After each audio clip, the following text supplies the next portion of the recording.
Hello and welcome back to Xifeng Plays Fuel. This is, well, I guess every episode of Fuel is a fairly special episode because I always play these when I've got something special in mind. Because this is a game that I think doesn't really lend itself to a regular series, but it's a great game for just driving around and talking, and I've got some stuff that I want to talk about.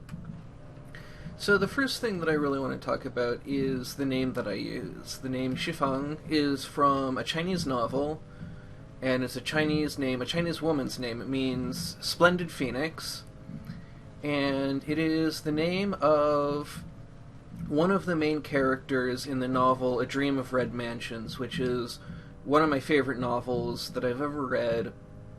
And I picked this name because of my really deep love for that novel and for the culture from which that novel came. It's a classical novel. It's not... Okay, when you talk about Chinese classics, it's a little bit tricky because there's classical Chinese, which refers to very, very old stuff, like the Greeks, you might compare it to. Really old philosophy, really old literature. And then there's this whole long tradition of stuff that's informed by those classics that, because we don't really have good language for talking about it in English, it all seems like classics to us. And A Dream of Red Mansions is fairly late to the party. It's from the 1700s. And so it is from a very recent era compared to the classics as they would be thought of in Chinese, but it's a classic in much the same way that a lot of literature from that time is classics here. Like we consider Shakespeare classic English literature, who I believe was from the 1600s. This is where my knowledge of history kind of bottoms out around like 1000 AD. So I'm not entirely sure, but I'm pretty sure Shakespeare's 1600s. So yeah, there's about 100 years between them, but it's the same sort of thing where you have a very widely read book that is very important to the culture, and it's a phenomenal book. It's incredibly large and detailed, and the characters have a realness to them that really is at the heart of why I picked this name. So the main character, and this is a book with like 2,000 characters in an ensemble cast, and it's ostensibly about this guy Bao Yu, and Bao Yu was the first time in literature that I saw a character who embodied not just what I aspire to, but also embodied a lot of my weaknesses, and so I identified with him on a realer level. Like, I really identified with Ender in Ender's Game because he had a lot of the things that I liked about myself, and I guess I didn't really understand his viciousness and his sort of sociopathic worldview. And as I kind of understood that better, I liked the character less and less.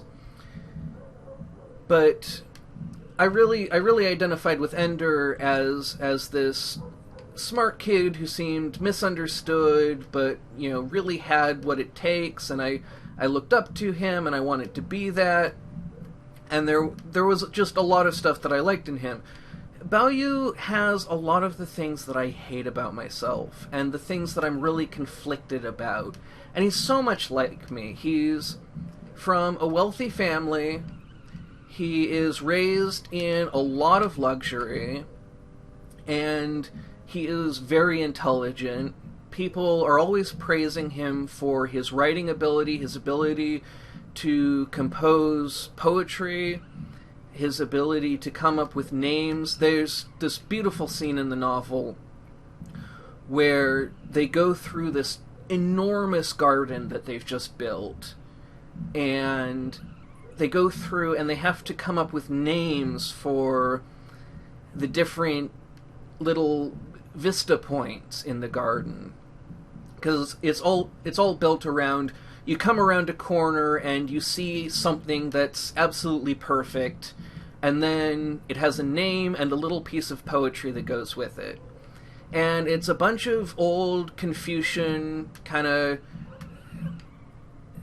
the good old boys. They know the classic literature. They know what's valued in a man of good standing, and they very much buy into that upper class social capital. And they all propose names, and then Bao Yu's father really doesn't like him, and so he is trying to get Bao Yu to come up with names and couplets for these views in order to try and embarrass him. And he just knocks it out of the park every single time, and people love his ideas, and so that kind of backfires. So, the guy's brilliant, and I've kind of gotten off on a sidetrack because I really, really love this novel, and I haven't even gotten to the character I picked my name from.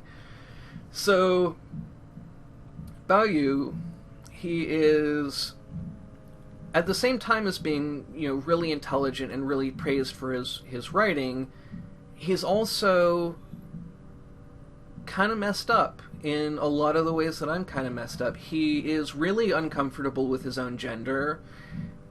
He is just profoundly uncomfortable with the world of men and with the world of achievement that he is being slotted into, because he is this, he's the son of a wealthy family. He's going to get a good government job. That's what's expected of him. And he really reflects the tensions between the Confucian ideas of, you gotta serve your family, you gotta make your family proud, and you have to really achieve and learn, and the proper man is very educated and wealthy. And then there's the Taoist ideas that Bao Yu kind of represents, of this more free and easy wandering, is a line from Zhuangzi, who is one of those ancient classical writers that I was talking about, and one of the founders of Taoism, which in some ways is a competing school with Confucianism, in other ways is completely complementary to it. But in this book, the Taoists are portrayed as these almost mystical, sort of almost like fairies. Like, they have magical powers that people don't understand. They make prophecies. They often make bargains that aren't always what they appear. They're a little bit tricky. They're a little bit mysterious, and they really frustrate the hell out of the good Confucian guys. So Bao Yu is much more drawn to this kind of idea, and I really see in him, in his sort of romantic character, a lot of my own flaws, a lot of my own struggles with who I'm supposed to be, and my own discomfort with maleness and what that means, and also my own insistence on something that isn't actually in tune with reality, my sort of inability to accept reality as what it is, and these romantic ideas that lead me away from actually being able to do something with my life. And that feeling also that Bao Yu struggles with of, if I'm so smart, why am I so socially inept? Why do I have so much difficulty integrating with the world? Like, why can't I figure out just normal everyday living?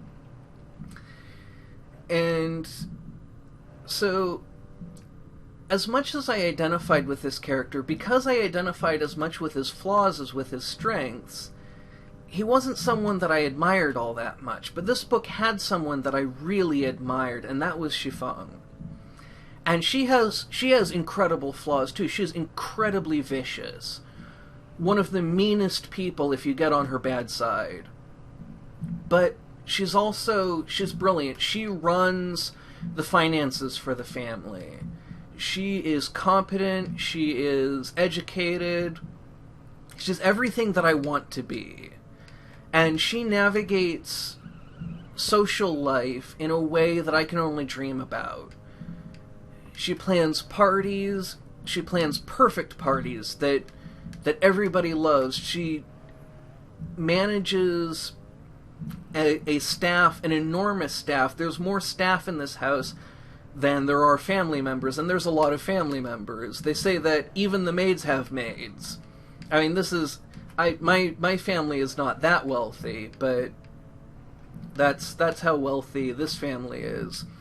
And Xifeng is also incredibly loyal, which I really admire, even to people that maybe haven't earned her loyalty, but she has this really kind of rock solid family ties, and she really supports her family and is really anchored in that way. And her viciousness really only comes out when, well, it's interesting. It's basically her husband has two wives. It's her and the woman who was her chief maid, and they're both married to the same man. And there's this other man who is much lower class than she is that tries to get her to sleep with him, to basically because of the gender standards of that society, basically to cheat on her husband, even though her husband's sleeping with another woman all the time, as just that's what's accepted. And Xifeng is so put off by this that she just tricks him in nastier and nastier ways, and it ends up with him getting chamber pots emptied on his head because he's hiding someplace that someone was dumping one out, and it's just an utter mess, and you really see her vicious side. And that's something that I don't like, but it's also something that I find a little bit appealing, especially as a gamer and wanting to be someone who is tough and tricky. When I first started gaming, I really wanted to be someone who wins games and defeats people and comes up with psychological ploys that drive people crazy and just really be ruthless like that. And as I've developed my channel and as I've developed as a gamer, that's become much less important to me.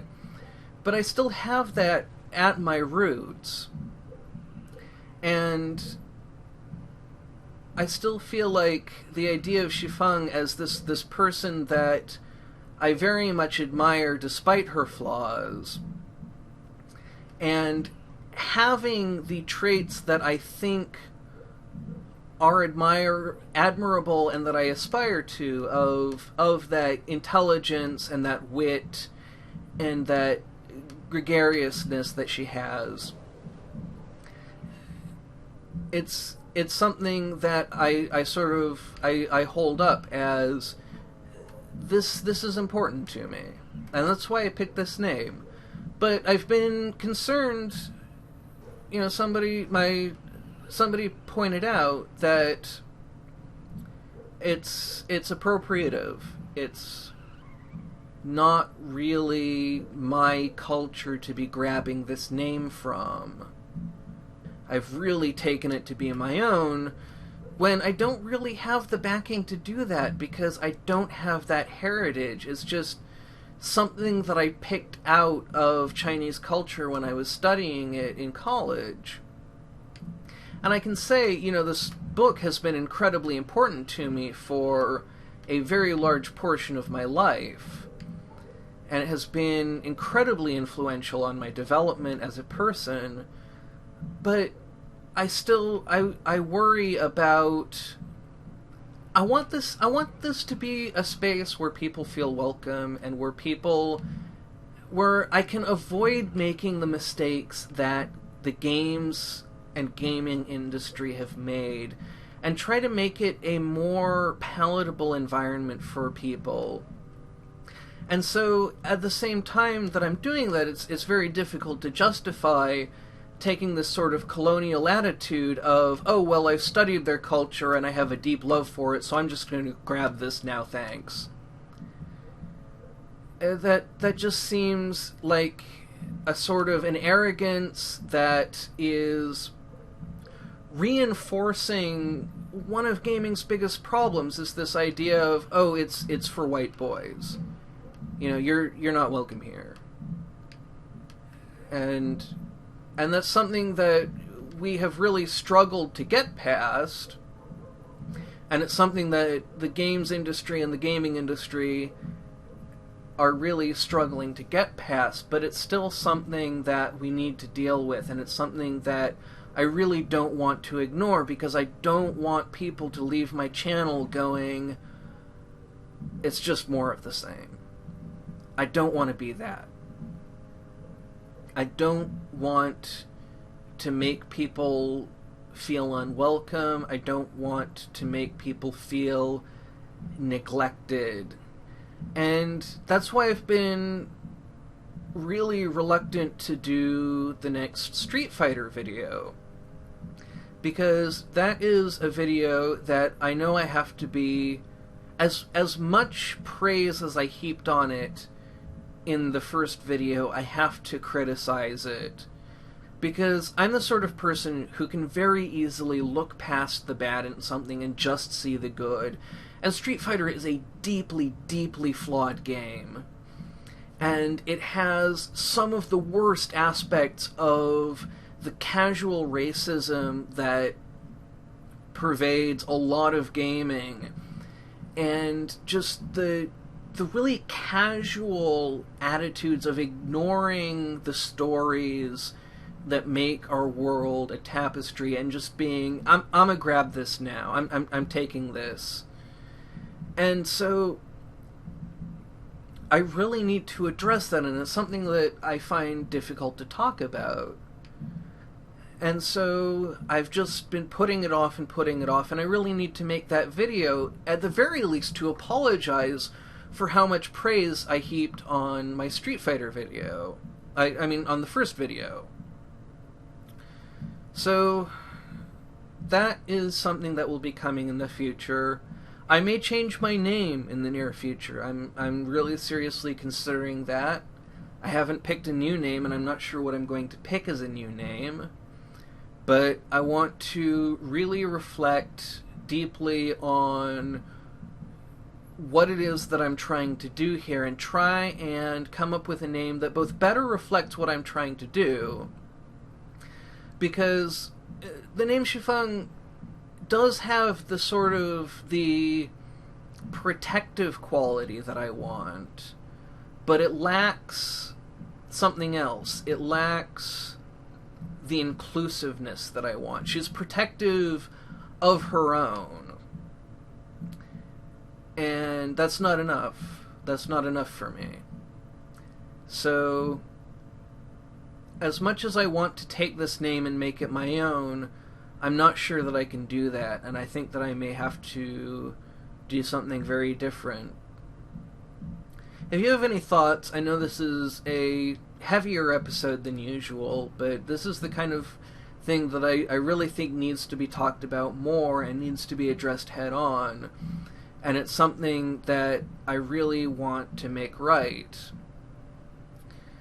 So, thank you very much for watching. I would really like to hear your comments about this, what you think. More than any other video that I've made, this is important to me. I would really like to know what you think. And if you have an idea for a new name I might use, I'd really like to hear that. So, I'm going to leave it there. Thank you very much for watching, and have a great rest of your day.